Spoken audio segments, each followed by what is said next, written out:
কে যত রকম ভাবে অসহযোগিতা করা সম্ভব বিগত সরকার তাই করেছে। বিএনপির একটা স্ট্রং সাপোর্ট ছিল, আর্মির একটা স্ট্রং সাপোর্ট ছিল, এবং বিদেশি দূতাবাসগুলোর একটা স্ট্রং সাপোর্ট ছিল। অর্থাৎ তিনটা বড় স্টেক হোল্ডারের স্ট্রং সাপোর্টের কারণে কিন্তু ওনাকে সরে যেতে বাধ্য করা যায়নি।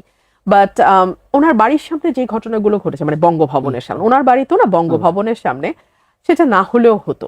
উনি যেই বর্ণনাটা দিয়েছেন 22শে অক্টোবরের, সেটা মানে একটু ভয়ানক বর্ণনা আর কি, যে উনি ওনার ভাষ্য মতে গণভবনে যা হয়েছে ঠিক সেরকম একটা পরিকল্পনা তাকে ঘিরেও হচ্ছিল, এবং গণভবনে যেহেতু সাবেক প্রধানমন্ত্রী চলে যেতে পেরেছে, ওনারটা তো আর উনি যেতে পারছেন না, অর্থাৎ ওনাকে একেবারে আটকে ফেলে একরকম মব তৈরি করা, এটা বোধহয় না হলে ভালো হতো।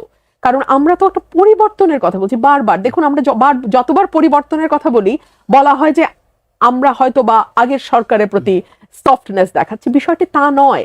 আগের সরকার এগুলো এগুলো এগুলো করেছে বলেই তো আমরা এই অভ্যুত্থানটা করেছি, এবং অভ্যুত্থানটা করেছি অনেক স্বপ্ন নিয়ে।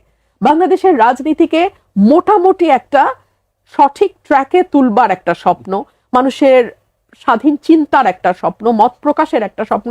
এখন এই মত প্রকাশ করতে গেলে আপনি যদি ট্যাগিং শুরু করেন, আপনি যদি মব শুরু করেন, তাহলে তো আসলে আমি আগাতে পারবো না, বাংলাদেশটা আর আগাবে না।